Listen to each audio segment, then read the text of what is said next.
Now I'm going to show you how to deal with a broken rear derailleur if you're out on a ride.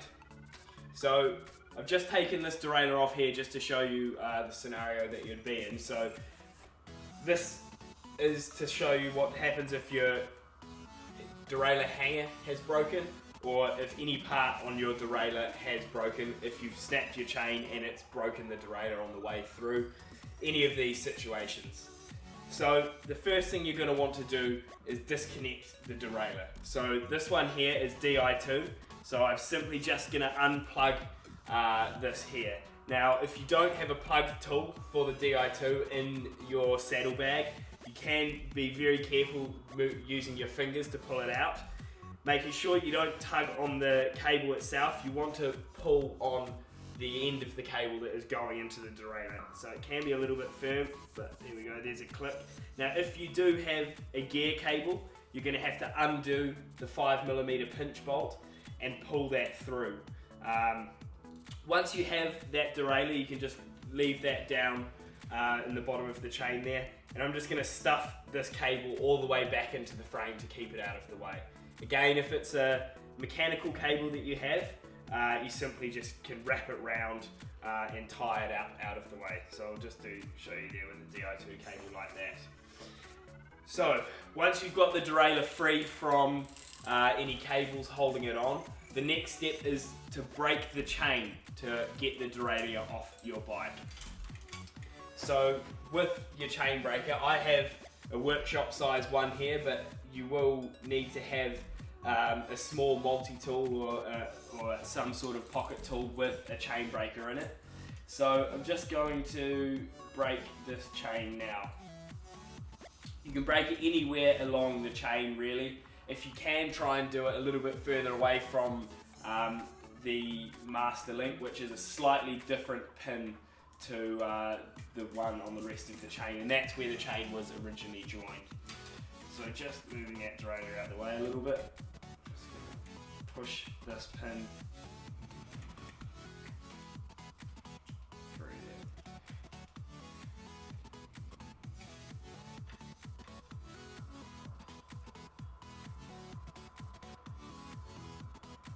So once you've broken the chain, you simply just remove the derailleur from the rest of the chain. Now obviously if the derailleur is broken, probably find your nearest rubbish bin. If the derailleur is still okay and you've just broken the hanger, then set that aside, stuff it in your pocket, and you can take that into the bike shop to sort out later. So that's the derailleur off. Now, the only solution you have now with the chain that you've got is to cut it to a length that you only have one gear. Now this is simply just to get you home. Obviously if you are miles away from home, it might end up being quite a difficult ride, but you're going to want to choose a gear that you're going to be comfortable with riding home.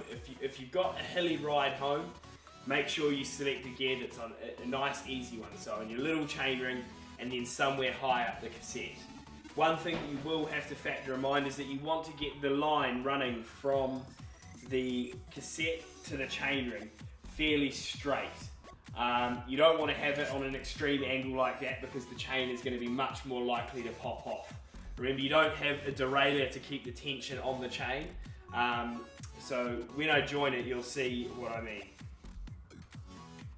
So I'm going to go about midway down the cassette and use the inside ring. Obviously if you've got a flat ride home, you can shift your bike up into the big chainring and then use a gear there. But I'm going to pretend that I've got quite a hilly ride home, so not using the big chainring. So selecting the gear is kind of the hardest part here, because what you want is to have the chain as tight as possible. You can see in this gear here on the tightest link possible. I can't get all the way to this next one up here, so I'd have to join it there. So there's a bit of, the chain's quite loose there.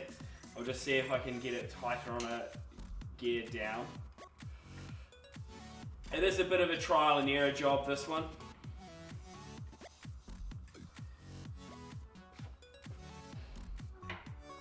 One more gear down. Now that there is actually a very straight chain line, and it will be about as tight as I can get the chain. So it was either that one or the one before. Let's go on that one too up, just so it's a bit of an easier gear.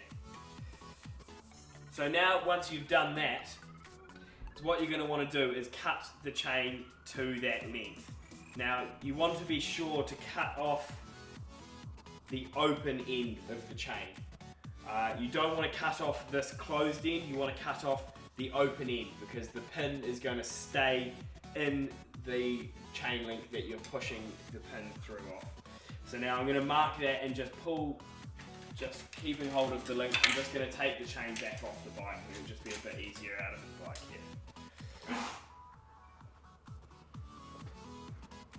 So this is the link here that I'm going to want to cut off. So with your chain breaker, I'm pushing this pin in. This chain here is a directional chain, so I'm pushing it to the outside of the bike. If you don't have a directional chain, it doesn't matter, you can push it through either way, but this way the pin is going to be out on the outside, so it's easy for me to push across. So just winding the chain breaker in. So there's the first pop. So now I've got the outside of the pin showing there.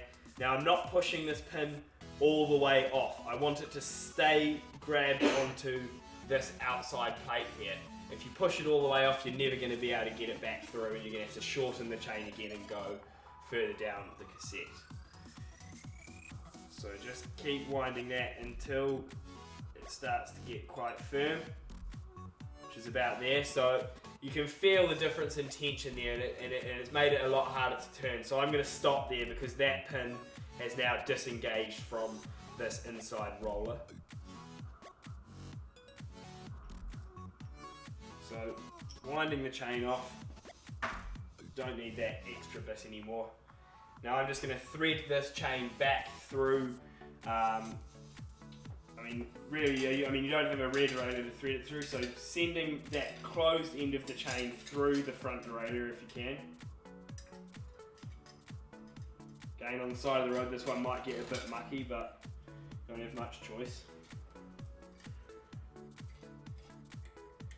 I think that was the gear that we had before.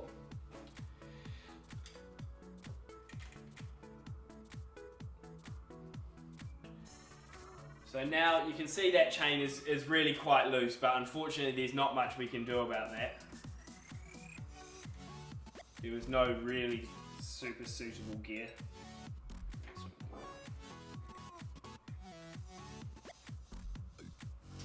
So once you've got that through, I'm just going to get the chain breaker and start pushing that pin back through.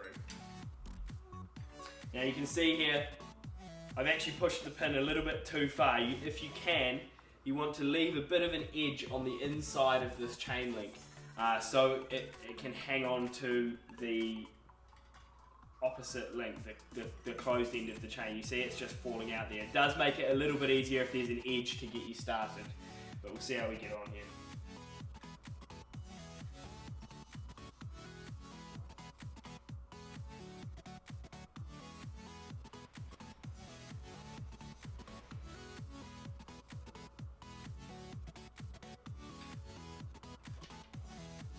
Now it can be a bit fiddly just getting that pin lined up into the right hole. There you go, it's going in.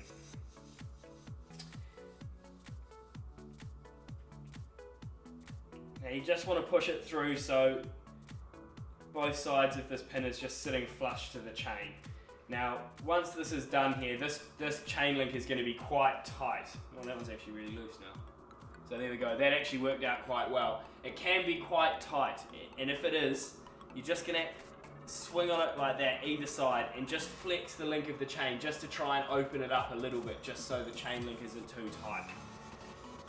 So once you've done that, get your chain back on the whole way around, and that is basically it. So you can see this chain is very slack. So you don't want to be doing, this is literally just to drive your rear wheel to get you back home. If you're hitting any bumps, you've got to be really careful that the chain has a very high chance of popping off. Either dropping down into a smaller gear on the back here, or climbing off on the front. but that should be enough to get you home.